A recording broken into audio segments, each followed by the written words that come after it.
get the feeling you're still lying. I don't know. What's so hard to believe? I just never heard of anybody making $2 million a year gelding sheep. Oh, no, I said welding sheep. But why would anybody want to weld sheep? I just told you, for $2 million a year. Like you, be strong to hold the powers of the sun.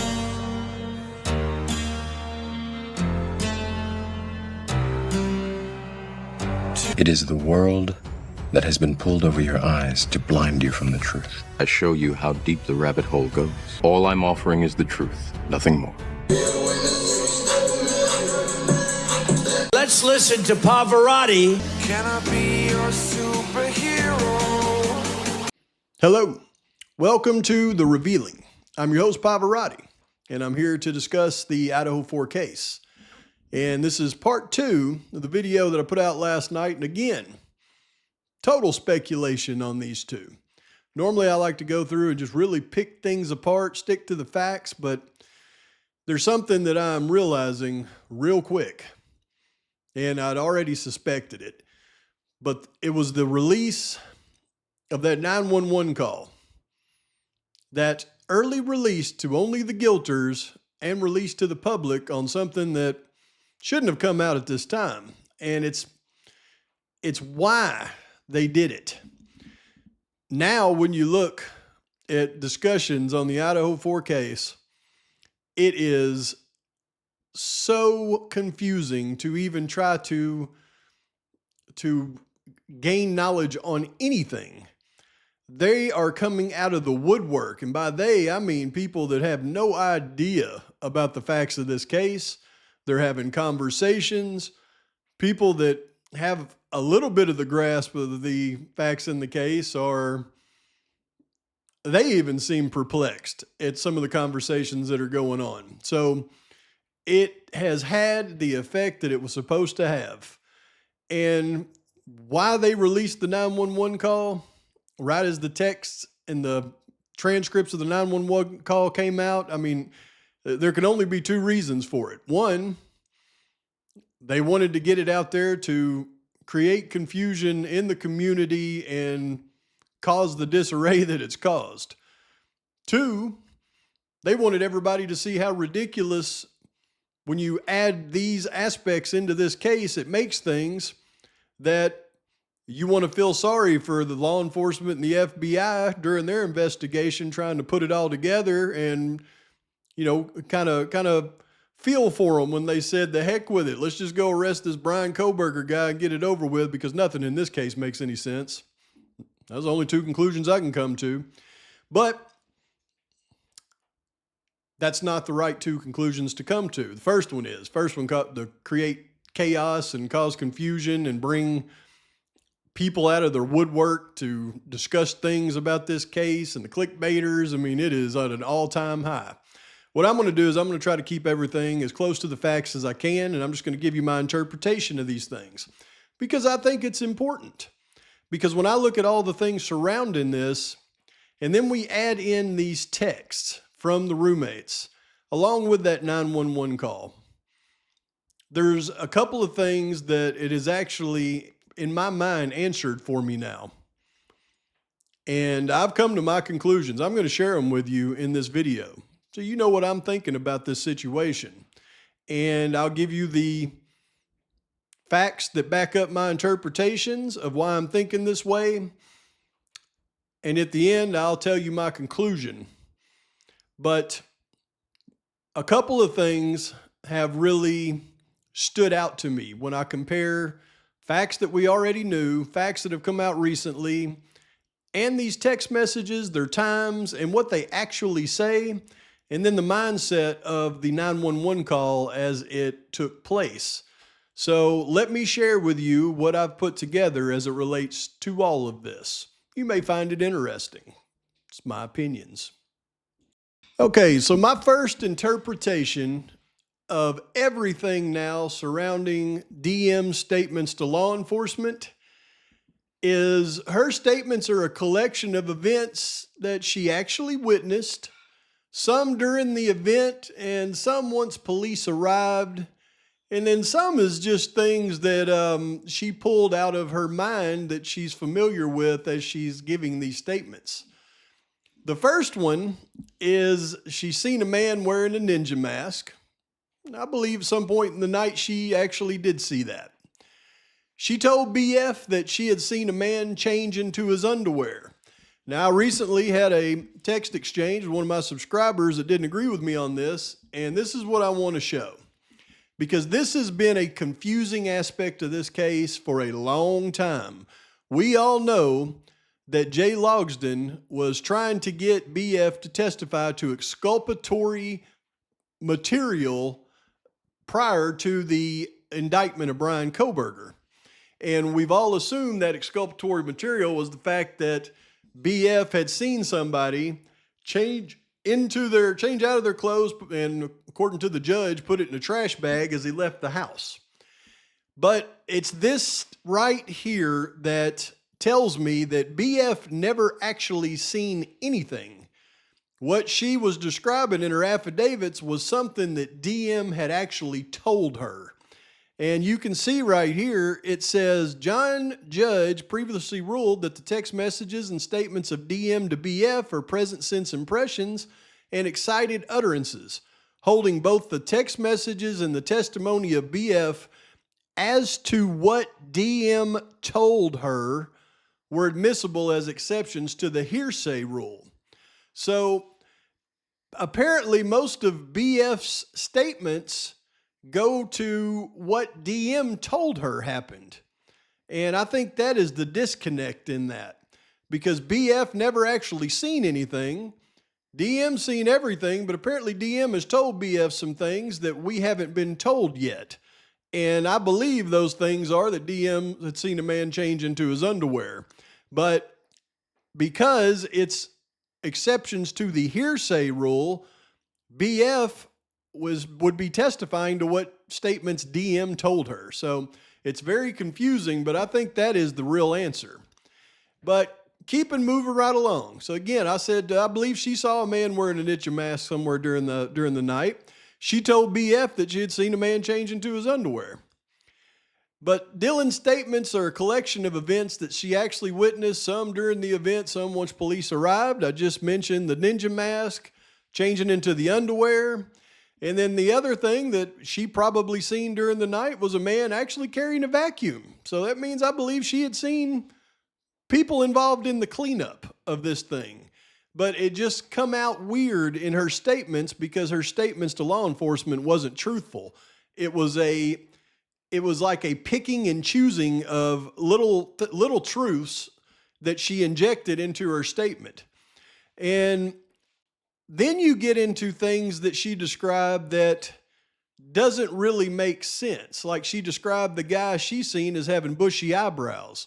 Well, when you learn the facts now that we know her room was covered in photos and drawings she had made of literally eyes with bushy eyebrows, then we have to conclude that this feature that she is presenting to law enforcement in her third interview, not her first or second one, but her third interview, is just something that she is familiar with, that she's injecting into it. She thinks constantly about these bushy eyebrows, so when they say, does he have any distinguishing features? Well, she's going to pull something that is familiar to her out if she's telling a lie. Oh, you know what? The guy had a bushy eyebrow. I just happen to draw those 24 hours a day myself. And then the rest of her statements are obviously taken from her memory of events that happened after the 911 call, when law enforcement and the firemen arrived, such as, it's okay, we're here to help you, or I'm going to help you, or whatever they're saying she said. Well, that's an obvious statement of something that happened once law enforcement arrived after they made the 911 call. She's injecting that into her statements of what she witnessed that night and what she heard. And then the giveaway to that is when she said that he looked like a fireman. She's obviously taking things that she remembered after law enforcement and the fire department arrived and injecting those into her witness statement. I mean, that is my final conclusion on that. That's the only thing that makes sense when you look at the totality of all of her statements in this case. Then, when we look at the times, at 4:32:57, this is the last text message she sends before, I believe, she leaves the house. And she sends that message to Kaylee stating, "Please answer." And no other text messages are made that night. I believe this is the last one she made as she left that house. This is her last text. And then we see 45 seconds later a vehicle cross Linda Lane, and I believe that vehicle is heading to BF's hotel room at the Best Western there in Moscow. And when we see this car pass over the road, we're going to look at the way that that car drives after it passes that road, and I'll show you why I feel that way. So as we watch the vehicle pass the road right here, it's going to make a left, and then we're going to be able to follow its headlights all the way up the road. Where are you at? Here it comes. Up here, it's going to make a left. And then we can follow it. Going across, we still see these headlights right there, right there, right there, and it just keeps on going. There it goes right there till it goes off the screen right there. Okay, so here is a map of the area. Here's the King Road house right here, 1122 King Road. 1.76 miles away right here is this Best Western. When you see that vehicle leaving out of the King Road residence, it turns right on Taylor, comes up, and we see it passing Linda Lane right here. We see it making a left, coming up, making another left, and then it goes off the camera right in here, and I believe it just keeps going right up this way to this hotel right here, this Best Western, where DM joins BF a little after 4:30, probably around 4:40. So if that's the case and they stay there until right before they dial the 911 call, then everything seems to make sense in this. Let me show you.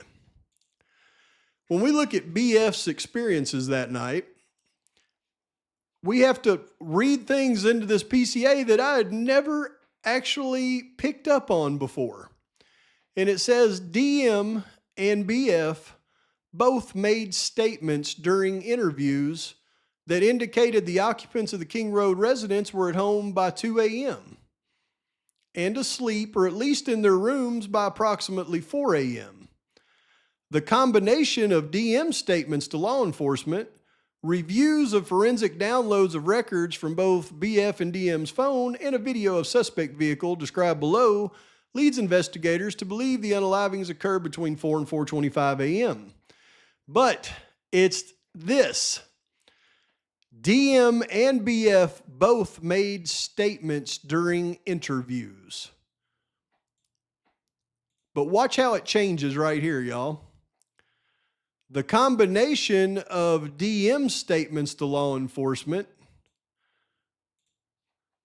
it leaves BF out at this point. So they both made statements during interviews, but now they're basing everything on just the combination of DM statements and the text messages from BF and DM's phone. There's our first clue. In the case at bar, starting on November 13th, 2022 at 2:10 and 29 seconds, DM sends a text message to Eric Gower, the Uber driver, to inquire if he's driving. Now, we got to remember, this driver just dropped off Kaylee and Maddie 15 minutes prior to this text from DM to inquire if he is driving.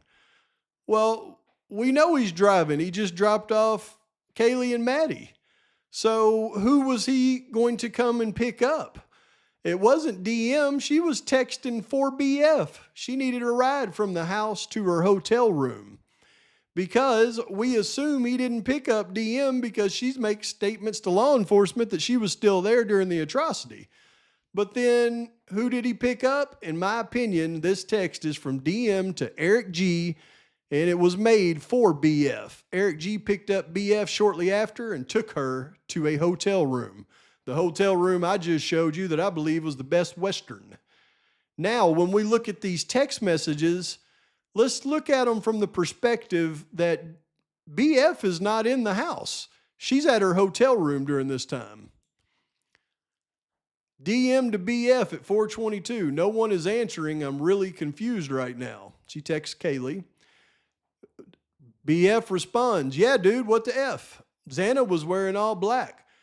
That one still doesn't make any sense. DM, I'm freaking out right now. No, it's like a ski mask almost. Shut the F up. Actually, like he had something over his head and over his forehead and his no mouth. And his little no mouth is what she was saying. She was describing a ninja mask. Then DM to BF. I'm not kidding. I'm so freaked out. BF, well, so am I. My phone is going to die. F. Now remember, she's 10 feet away from BF supposedly in her room downstairs. So what does she say? Well, come to my room. Run down here. This is what they wanted this stuff released because they knew people would assume this is her saying, come to my room, run down here. But think about it. Come to my room. Not come down here, come to my bedroom, come on down. Come to my room. This is how you say to somebody, come to my room. I'm in a hotel. I got a room. Come to my room. Run down here to my hotel room. Then she texts her, I'm screwed though. Some people think it's I'm scared though. I think it's just like it says. I'm SCRWD though. I'm screwed though. And BF responds, yeah, I know, but it's better than being alone. So, yeah, I know, but it's better than being alone? Well, they're not alone. They're 10 feet away from each other. Oh, wait a minute. No, she's in that house alone, and she's telling her come to my hotel room because it's better than being alone. There is no doubt in my mind. She's at a hotel right here, and she's telling her to come to her hotel room. Then when we look at this, we have to really look at it with eagle eyes. I showed this to you a minute ago, but it says, John Judge has previously ruled that the text messages and statements of DM to BF, these are two different things, y'all. These text messages and these statements that DM made to BF are not the same thing because of this and. It separates them. He said they are present sense impressions and excited utterances, holding both the text messages, both, two different things, text messages and the testimony of BF as to what DM told her were admissible as exceptions to the hearsay rule.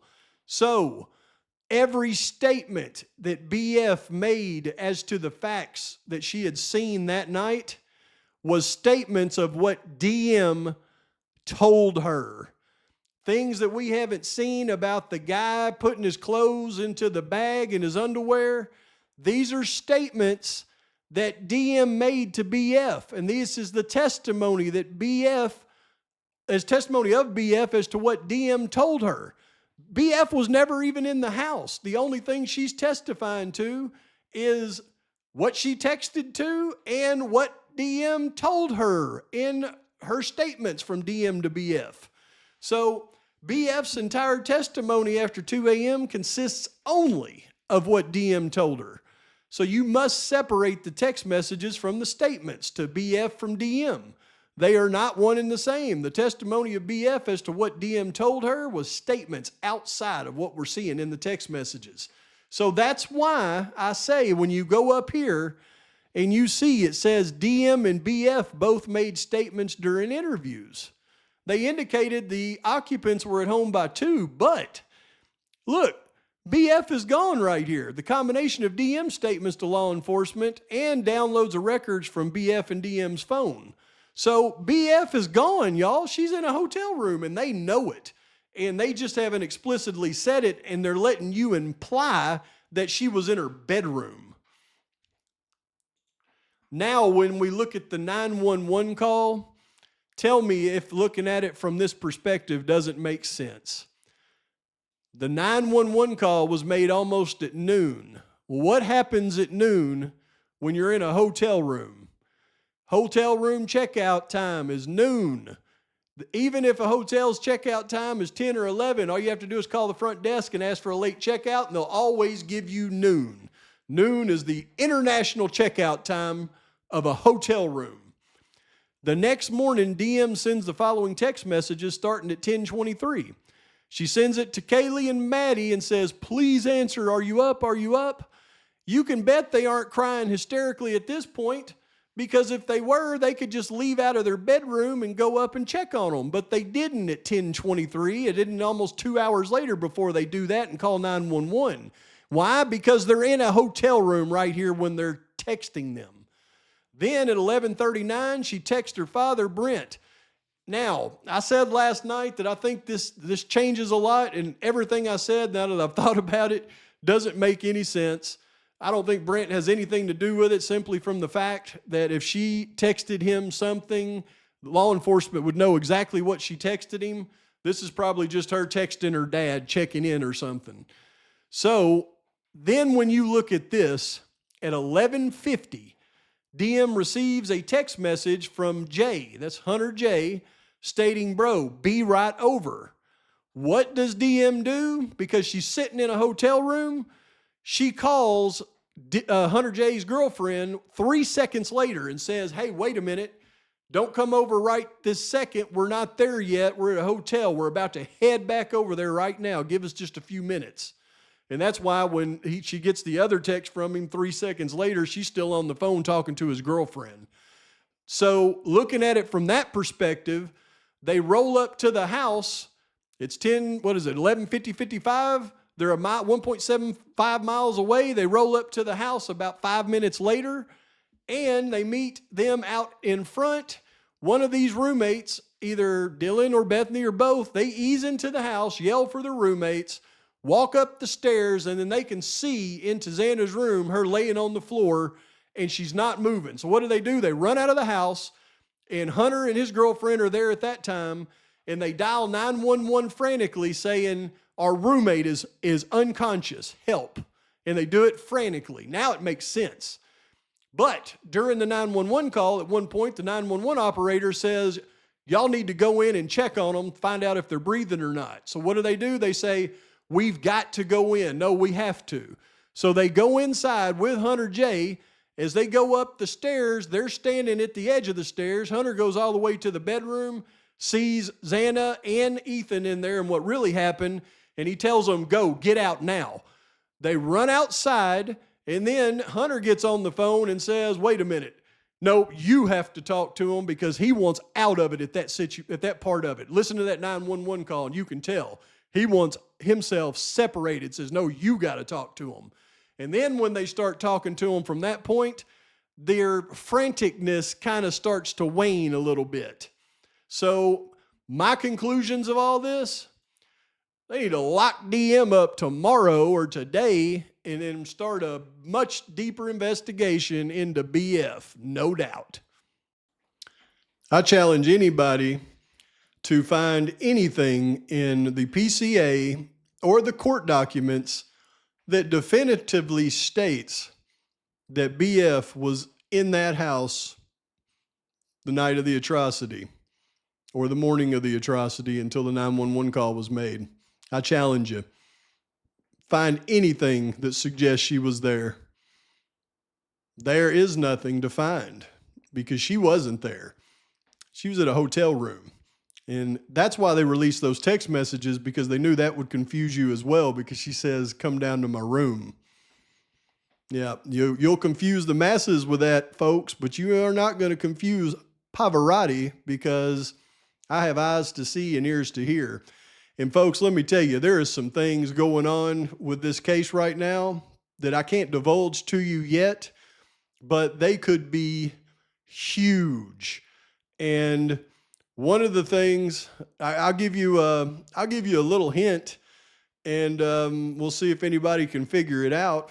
But when you look at this guy, something that I missed about these tattoos on his face for a long time. is this one right here he had over his left eye. And he didn't have that tattoo until he went to prison, as you can see right here. Well, it turns out there is some serious meaning in that tattoo over his eye, and as soon as I can divulge it to you, I assure you I will. But in the meantime, please like and subscribe to the channel. Post your comments, thoughts, criticisms, and until next time, Pavarotti's out.